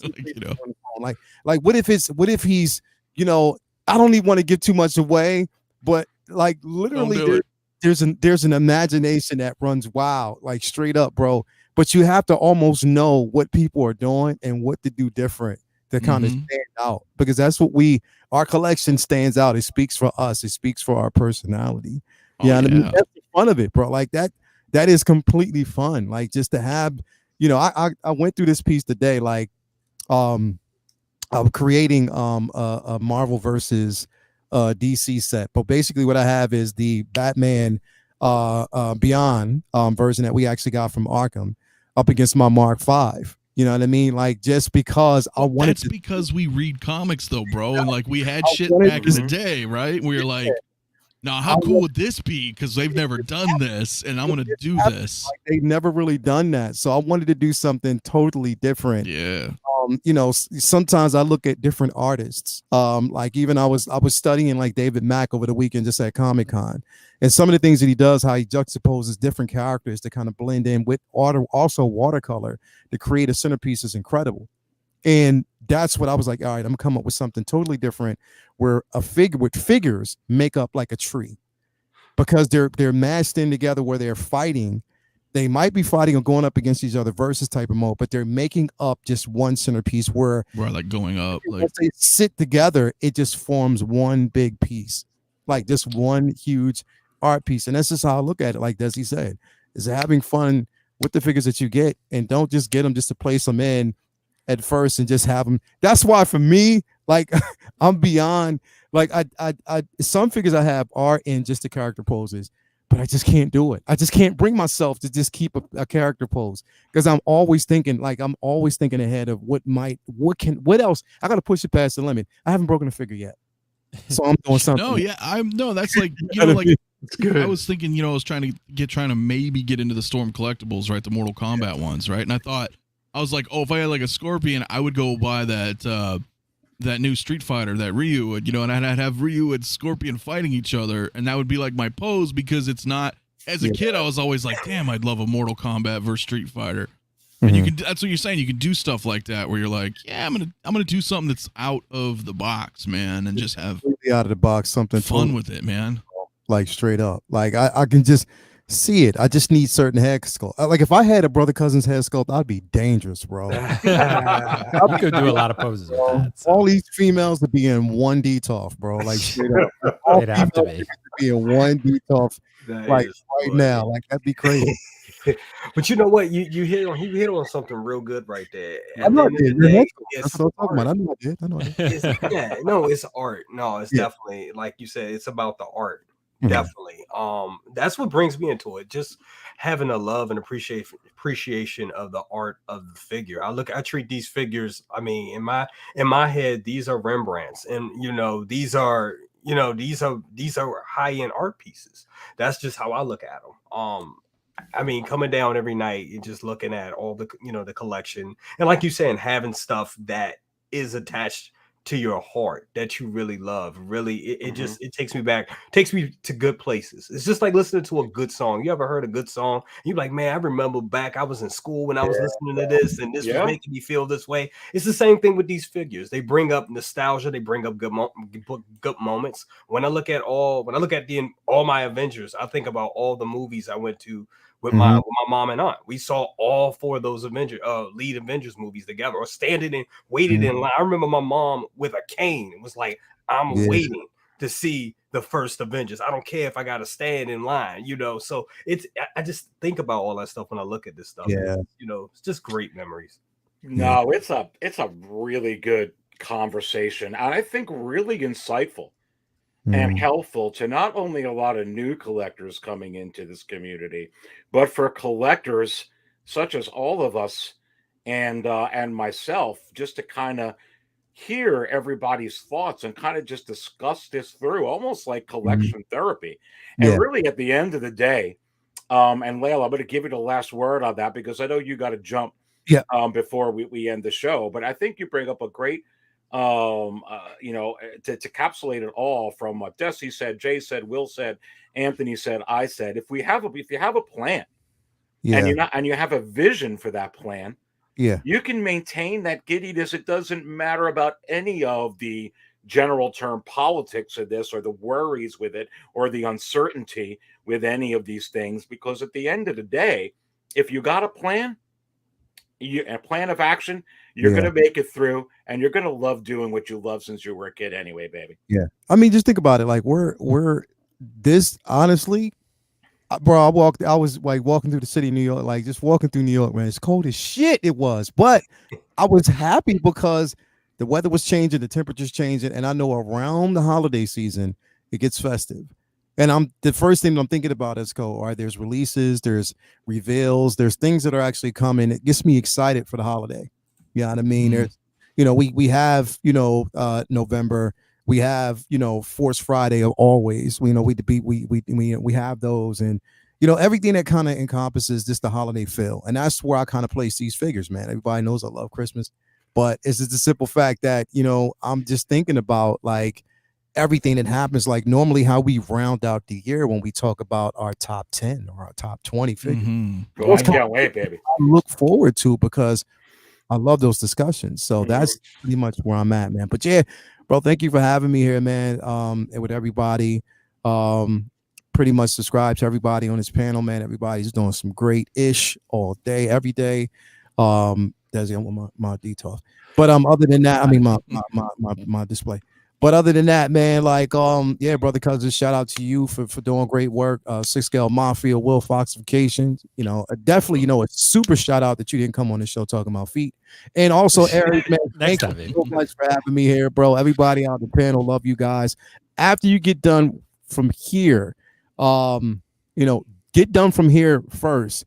If you want to dip over and listen to us talk about comics, everything that happened at Comic-Con and stuff like that, just come in, join the discussion. We'll have a nice little discussion tonight. Talk about Werewolf by Night. I hope they release some figures in that, because that show was dope. Did you watch it? I still need to. Am I gonna love it? Oh, bro. Am I gonna love it? Because you know me. It's single-handedly one of the dopest shows that Disney Plus released, and that's how. Are we gonna get the figures? You think? It's dope. Is it a show or a movie? It's like a special, right? Like a one-off. Halloween special with a mini movie, and it's so dope. Wow. Definitely watch. And definitely Can I take a werewolf and a man thing. Hey, sorry I said feet, man. Can you get those booty bots out your chat, man? Because booty bots in? Oh shit. That one's not a booty bot. Do you love feet? That's not that one is. He changed his name. I don't know who you are. Oh, you know who it is. Cross reference. I know who you are. Anyway, I just wanted to make sure. No, anyway, thanks for having me here, man. I had to dip out, but I'll talk to you later on, man. All right. Well, thank you so much. Man. Good having you in here for sure. Thanks, bro. And, absolutely. And guys, don't forget, and girls, don't forget to subscribe to the 1/6 Scale Man. I've got the link to the 1/6 Scale Man in the video description below. Once you're done here, go check out the comic book chat as well. Lael, always fun having you in here. Can't wait to have you in here again, baby. Yeah. And also on my way out, Will didn't mention that half the way he basically, brings back enjoys and keeps the giddiness with his figures, and that each and every day he takes one figure out to Olive Garden, has breadsticks with him, and talks to him. So ask him about that. You been spying on me, bro? Come on now, like telling the people all my secrets. I saw your ass in that booth. Actually, I saw you. Table for two, please. Table for two. Me and Pennywise. Even though I sold both mine. Well, listen, I had to give away my secrets, Aries. Olive Garden sounds really good, dude. Right now, to be honest, it really does. It's actually really good. I mean, they're unlimited. I would take the breadsticks, the salad, and that steak gorgonzola fettuccine that they used to do. I don't know if they still do. The soup is good too. Soup's pretty good. Yeah, soup's pretty good. Yeah, it's pretty good. Absolutely. Yeah. And what looks like that changes to be here. It used to say share. I hope I hit the right button. I want to share my screen. Yeah. Here we go. So I want to go into the next thing over here. I am going to start off with, let's see, who am I going to put on the spot first? I am going to put on the spot first Mr. J from Brother Hey. Cousins. Okay. So here you go. As I go ahead and share this, if it will pop up, let's see. Yep. Here we go. So okay, now look, this came out, and I know I spilled my coffee on this particular droid set, and you have to wonder, is it possible that this is a prelude to what you're seeing here, which brings me up to the next fun topic to put you on the spot, because you can't just say yes, you can't just say no, but N1 Starfighter, Jay, yes or no, and why, baby? Go. And I say yes. Yes. Yes, baby. Yes. Yes. Absolutely. Yes. Wow. Man. I mean, and that was the thing when when we saw the droid, we saw that droid pack. I was like, not the most exciting droid pack, but this is an inkling to us getting that M1. I see what they're doing. Okay, I see what they're doing. So that alone got me excited for that droid pack, because I'm like, okay, if they're giving us that, and they showed them, with this back when they showed the M1. So definitely, I think this is going to happen. It's going to be great. I know I'm getting one. Don't know where the hell I'm going to put it, but I'm getting one, and maybe nailed to the wall somewhere. But it's definitely going to get it. We're going to get it. It's going to be great. And yeah, man. So you say yes, and I don't mean to be an enabler, but before we go to Anthony next on this, I do have to fill up table 5 and table 88 with the little green guy with this kind of clip here. All right, but this is the last time.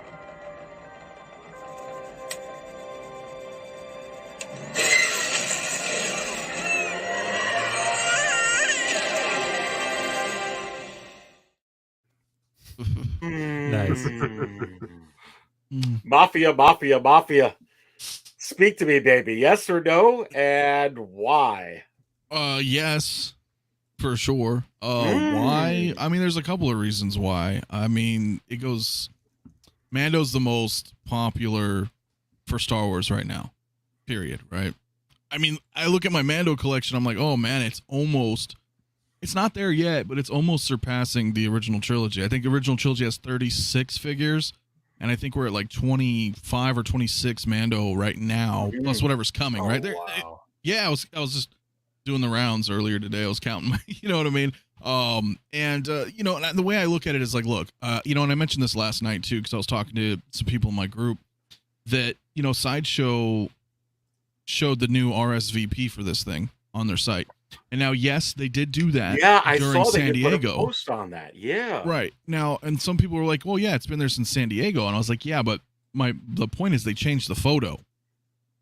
And I know it's little things like that, but you got to wonder why they're doing that, right? So, and then all of a sudden now everybody sees that, and I think people need to just RSVP that, because that gauges interest. That shows like, hey, you know what? Yes. Yeah, let me know when this is available, right? Because that's kind of a big deal. Not everybody's going to get it, right? You have to wonder, are they do they use that RSVP like the HasLab thing? I know it's not the same thing because that is required. Yeah, right. But you have to but I wonder think if it gauges, right? It's more data for them to analyze, right? If Sideshow says, hey, look, we had 734 people RSVP to this N1 Starfighter, then they have to assume like, okay, so what's our conversion rate on that, for example, right? Because there's always a turnover, right? So how many of those people, maybe 10%, 15%, I don't know, right? So they can use that data though and say, well, there's still enough interest here. Is there enough interest for us to distribute it, let alone, is Hot Toys going to make it? I'm sure they're going to make it. They made 2 sizzle reels for it,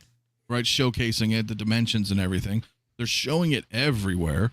We're getting the droids. That's one step closer. Now they're changing the picture on Sideshow. It's like, again, it's not going to be everybody's thing. It's going to be 5.5. It won't be, I don't think exactly 6 scale, but pretty close, right? It's like almost 6 feet. It's not quite, because the N1 Starfighter is supposed to be 36 feet, but it'll be approximately that scale, right? And I was talking to another person, and they said the Mando, that they might be that new Mando coming out. Not this one, but you know how we saw another coming soon, Mando and Grogu, but we have no idea what it is.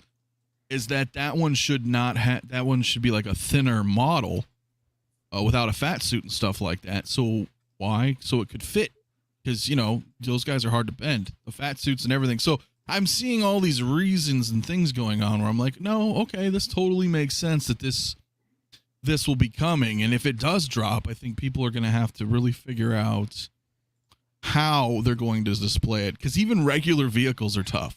Yeah. Right? You're like, ooh, I want a Batmobile, I want a DeLorean, but then you're like, okay, where do you put the box? Where do you have a display case for it? So I think it's going to drop. I think a lot of people are going to buy it, and I think we just got to be prepared to where to put it. So plan now, because I'm pretty sure if you want this, it's coming. It's great. And Brother Cousins, I know that Mama Cousins is calling. So I do want to let you go before we get to Will and go to the last thing we're going to do here. Jay, it's awesome to have you in here. Subscribe, everybody, to Brother Cousins toy reviews. I'm going to be on Best of the Best this coming Thursday. I know that's your show. Yes. Jay, anything else before you go? But I love having you here, baby. Absolutely. Thank you so much for having me tonight, Aries. This was a great discussion. Time just went past. I was just, I feel like we just started. Wait a minute, like it's 9:30. What the hell? So thank you so much for having me. Thanks, this wonderful panel right here, man. Like, share, subscribe to this channel and everybody here. These guys are amazing. Some of the best content on YouTube. I'm telling you guys, in this community, all great guys in this community, and just. I just gotta say, they're not just people I just stream with. I consider them all friends. So these guys are amazing. Yes. Absolutely to be here. And for Best of the Best, yes, Best of the Best is going to be on Thursday. And hopefully I could just take this whole panel. I'll be there this time. Awesome. Birthday's over. I'm there. Absolutely great. And tomorrow, yes. Y'all probably already saw it on Instagram, but yes, tomorrow we're going to be doing Good One and Grails. I know I said Shuri last week. I made a mistake. It is going to be the Punisher. So yes, my guy John Berthal. It's going to be great. Big fun tomorrow. Guys, have a good one. Love you guys here. Love you guys in the chat. I'll see you. Later, brother. Peace out. Daddy Make sure you subscribe to Daddy Cousins. Going to go help out Mama Cousins right now. And Will. Foxification, as Brother Cousins, Jay exits. It's the four of us and one, Will. Yes or no? And why? Brother Cousins says yes. 6 Scale Mafia says yes. I didn't say what I say, but I think you could figure out what I'm going to say. But you go, Will. Go ahead. We got the 4 Musketeers. So I think at this point, it's funny, Aries. I think I was saying this in one of the chats, like group chats I was in today. I was like, I think this N1 might be the most like polarizing what if Hot Toys I've ever seen. Like it's like this Jedi Starfighter, everyone was like, yeah, that shit ain't getting made. Like nobody's making that, right? But the N1, there's like half the people who are like, this is getting made. Half the people are like, absolutely not. And I feel like both sides are like pretty sure of themselves, And it's like, I've never quite seen that before. I've never quite seen that where it's like, okay, we got two sides that are very, pretty confident, right? Not definitive, but not guaranteed, but pretty confident.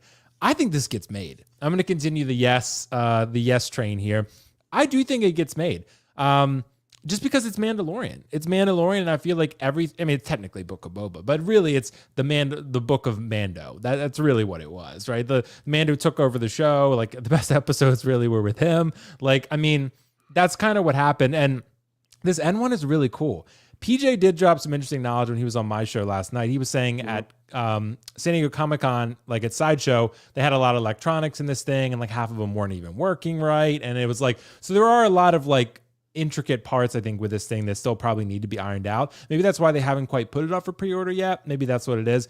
But I think, like Anthony said, they showed like sizzle reels of this thing. They put it on RSVP. Sure, they put other things on RSVP that did not get made, but they seem to show this thing every chance they can get.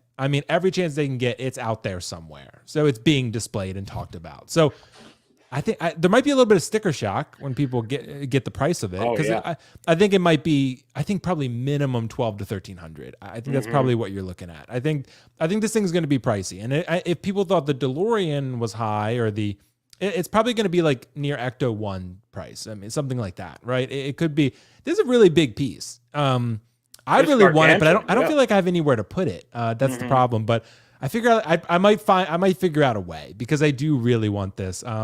I'd have And to I don't hang it know. on like my ceiling. I mean, I would have to Maybe hoard it like, is it too a heavy? I dragon. wonder though. Like I don't know. I'm sure it's going to be pretty light, man. It'd be plastic mostly. But, Yeah, I think you can manage it. But that would be pretty cool, Aries. But yeah, it's something to think about. But yeah, it takes up a lot of real estate. But I'm going to say yes. And I think the reason is just because Hot Toys continually shows it off over and over and over. It's not like Padme, where they showed it off like maybe once and you never saw her again, right? It's like, it's a little bit different. Like, or what was it, Jan Rog or stuff like that, right? You don't see them that frequently. But this, they keep showing it. So I think whether it's before Mando season 3 or whether something around that time, like maybe it could be next week or 2 weeks from now, I think this gets made. I'm actually pretty confident. Like I'm gonna say like 70-30. I think this gets made. Yeah. 70-30. You know, Will, is this what they call him the Wizard?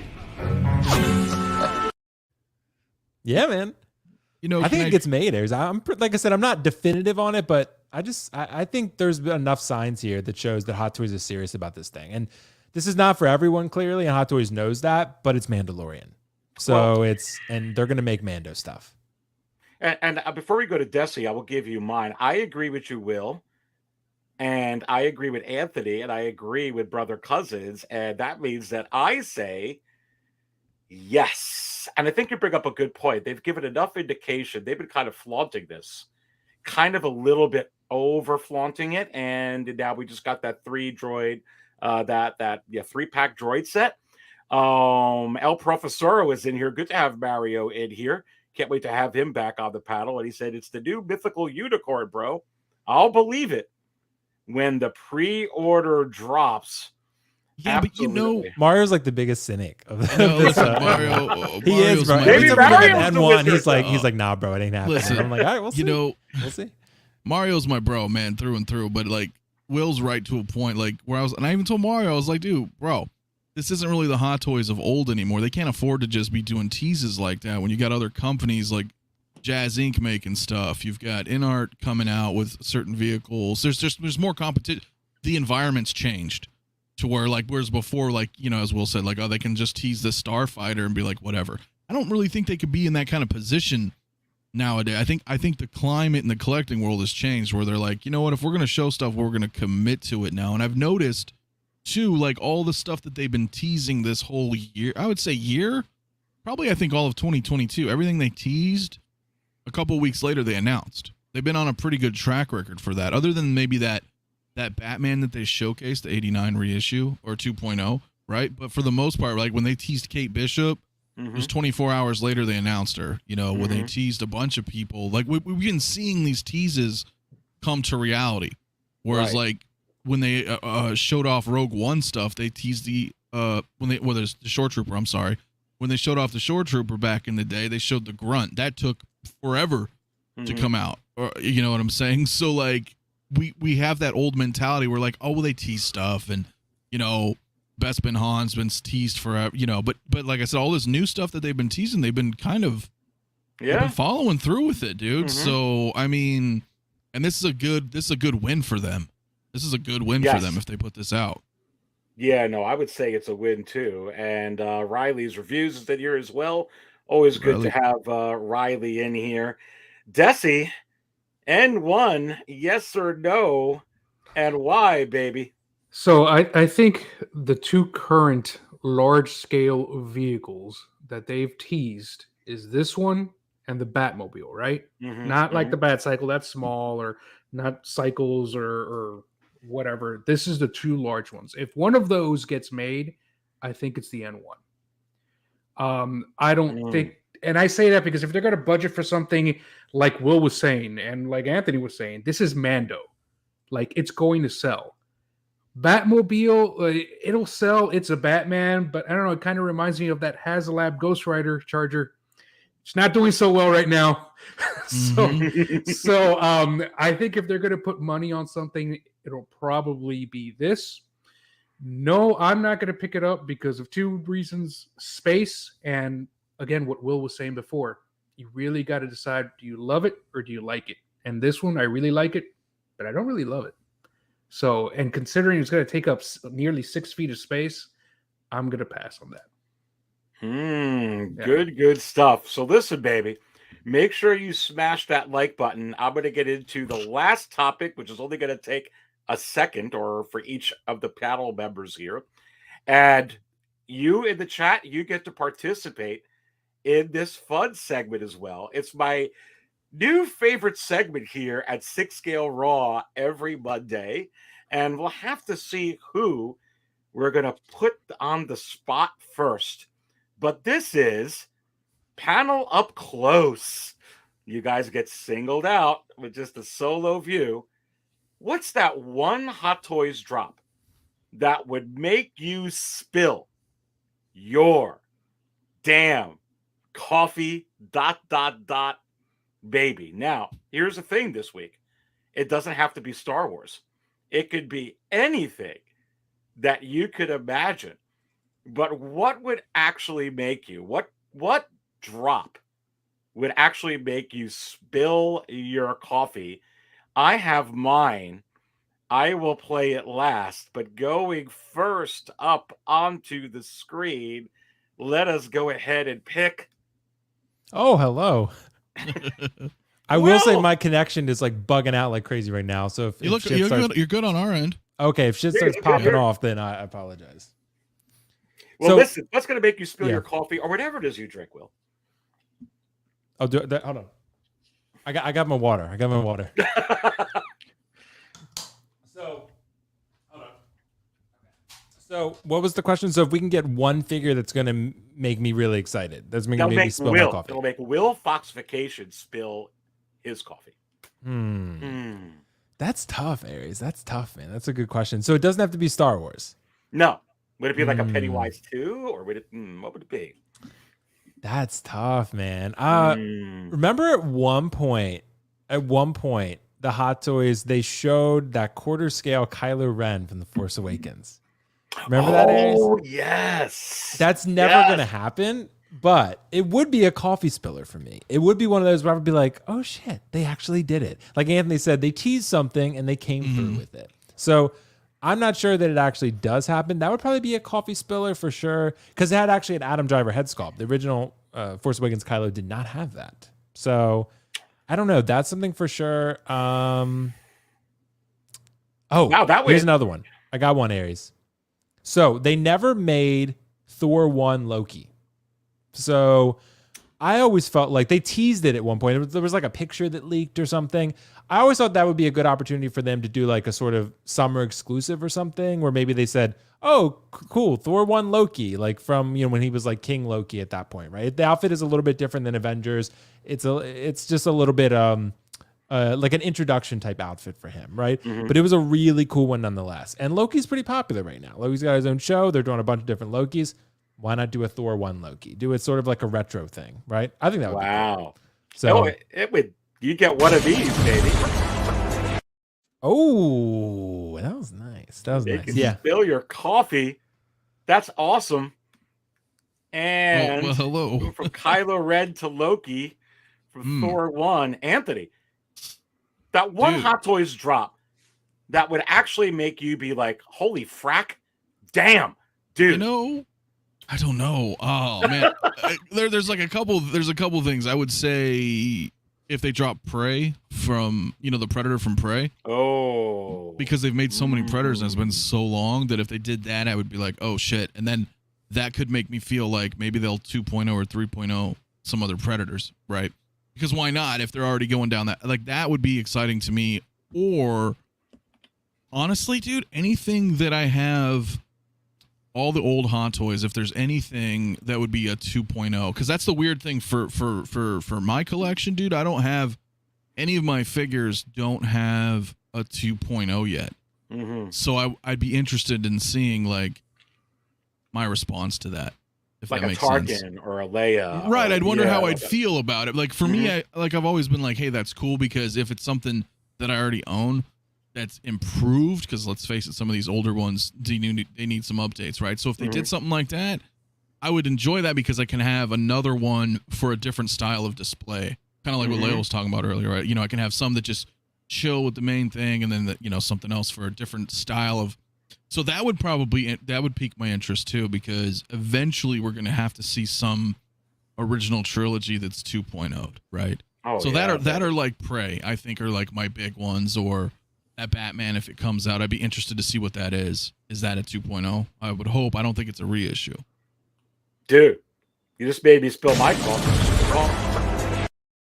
Oh yeah, yeah, man. Because I mean, that's what it's exciting stuff. Something that's not predictable is my point, right? So, Yeah. so we know what certain stuff's coming. So yeah, that's not coffee spilling worthy. I mean, I don't even think the N1 is, because I really, as we talked about, I think it's coming. It's coming. Yeah, it's coming. I think what's going to be coffee spilling on that may be the price, one way or the other. Oh yeah, that's In a I good agree. way It's or a like with bad Will, way. it's probably 1,200-1,300 for that thing. The DeLorean's 800. Just to give you kind of a frame of reference there. So I don't know.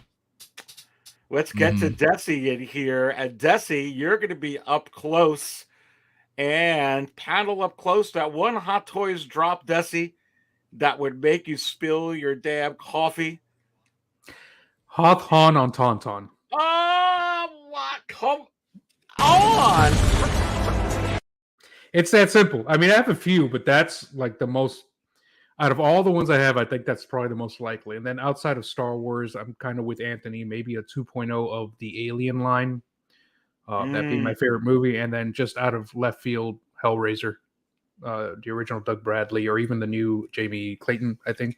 That would be great. I love that horror line. So, yeah, those are mine. Wow, that is absolutely coffee spilling, baby. I guess it's my turn. Should I go up close? What would be mine? Let me know in the chat what would be yours. I tell you what, you know that I have a few, but let me just play this clip for you, and maybe this will kind of tell you the story. Once more, the Sith will rule the galaxy. And we shall have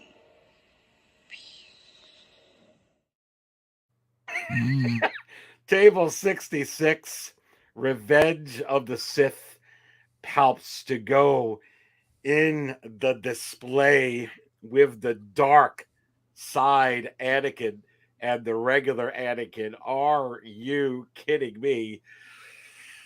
That's gotta come eventually. Yeah, it would shock me now, because you would think that this would come out with the Revenge of the Sith 20th anniversary in a few years, just like they're giving you Attack of the Clones 20th anniversary. Right. But man, I'll be honest with you. We're talking about patience earlier. I have no patience for this damn figure. He was over the top Ian McDiarmid in Revenge of the Sith, much to my joy and delight, just like he was in Return of the Jedi. All those one-liners or those phrases, like the one I just played there, it was scary. It was awesome. I could still watch that tonight and like that part and be like, and just kind of like, it just captures me because it's like so over the top real. But yeah, to me, that would be like, I don't know what you guys think, but you think, okay, they're going to come out with a lot of Star Wars, but that Emperor labeled Revenge of the Sith, I'd spill my damn coffee, man. I agree. really would. I would definitely pick that one up. Oh yeah, and I don't think that would have a problem selling at all. I don't know what you at all, guys. No, hell no, because like for me, obviously, it's always going to be Return of the Jedi. I was just going to say Revenge of the Jedi, but even though that works, but Return of the Jedi, that's cool for us OT fans, right? But the prequel fans don't have one, so it'd be like a perfect. You know what I'm saying? Or if you enjoy both and you got both versions. So I think it's actually long overdue. I'm kind of surprised they haven't done it, to be honest with you. And it's interesting because next year, the 40th Jedi, it's like, does that mean like we would have less of a chance to have a reissue or 2.0 of Palpatine for that movie? I would forego that if if they were like, hey, we'll make a episode 3 down the road for you guys. Yeah. Mhm. No, absolutely. Absolutely. I'm right with that. Charlie the Unicorn says Hellraiser was a nice call there, Mr. Desy. Darth Revan. I would love that. Mark Attack says that's the first one I said, Aries. Will, I don't know if you know, but we Yeah. have this little war here on 6 Scale Cantina, Aries Cantina. Who is, and I gotta get a clip of it, but you have to wonder what Will would say. Who is more powerful and who would win in a contest face to face? Pennywise or this guy at table 66? Bro. No, I mean, if you get serious, You don't about want to this, know that'd the be answer to face that. off. Bro, okay. So I'll answer this one quickly because I know we all got to go to bed. What I'd say is, bro, it's Pennywise. It's Pennywise because Pennywise can literally be anything he wants. He could be Emperor Palpatine if he wanted. Like that. He just, dude, he can be anything. So like he's also like they're about to do a prequel HBO show. Pennywise, and it's going to show, I forget what time period it's going to be, but it's going to be like olden times, I think, right? He's going to fuck some shit up. I don't mean to cuss on your channel, but like, you know, he's going to do some stuff that's going to make people see like how strong he is. I didn't like how it ended for him. I'll just say that. But nonetheless, Palpatine's very strong, but Pennywise can be stronger. If he wants, he could be whatever Palpatine was afraid of. Was Palpatine afraid of anything? There's probably something, right? There's probably something he's afraid of. Like, I don't know. We didn't even know Palpatine was getting busy and had children. So, you know, that was, Yep. you know, so there's a lot of stuff we don't know about Palpatine. But there could be something he's afraid of. Pennywise could just take that form and then mess his day up. So, But what about the power of the Force? yeah, but Pennywise is the deadlights. Pennywise is the deadlights. He can make it work. It's like Pennywise, well, I don't know how that would work. Like if maybe Pennywise could be, maybe he could be Palpatine himself and then he could use the Force. I don't know how that would work. Maybe, but I don't know. I don't know. There's a lot of science fiction to work out, but it's you know, it's but I would say I'm gonna go Pennywise on this one. I'm gonna go Pennywise. So listen, I think in the next show, I would have to put up a poll up. Is it going to be Pennywise or the Emperor that would win in a battle? That would be great Mortal That's Kombat actually a good characters. Most people are Like gonna say the next Emperor, Mortal but Kombat, it's Pennywise. Oh yeah, could you imagine if you had like the Emperor versus Pennywise, round 1 fight? But I tell you who would beat both of them as we close the show. Pennywise has no chance, and neither does the Emperor against this guy. You're delicious. Ciao, boys. That's true. With that, it's true. Pizza the Hut. I think we're all hungry. Make sure you all go ahead and hit that like button on the way out. Guys, what a fabulous show. It was great having the 1/6 scale man in here. It was great having Brother Cousins in here. Make sure you subscribe to all of them. So I'm going to do this. Will Foxification has an awesome channel. I've got the link to Will in the video description below. I know we all got to go. But make sure you subscribe to Will before you leave in here, man. Will, it's good having you in here, my friend. Thanks, Ace. I can't wait to have you back in for sure. But guys, gals, make sure you subscribe to Will. Link is in there. Same thing with Anthony, 6 Scale Mafia. You know him as well. He's got a ton of great content up on there. You get to see Mafia's live show on Saturdays at Saturday evenings at around 9:15, right, Mafia? Yeah, They your can go time. ahead, yep, and watch that. You get to watch Will's as well on Sunday night, right, Will? That usually comes on at Sunday about at 8 o'clock. Yeah. Thanks for having me, by the Collectors way. Mingle, absolutely. And then Desy, always good to have you in here. You get to subscribe to Metamorphic Customs channel. And then you have to wonder, is it possible that he makes great base toppers, diorama pieces, all kinds of goody stuff for this giddy joy that we have with collecting? And I say, yes. Make sure you subscribe and reach out to Desy. Desy, always good having you here, brother. Thank you so much, Aries. Always a pleasure to be here. It was a great show. Thanks. Like you said, please subscribe. Check out the channel. I've got a video dropping this Wednesday finally after such a long time.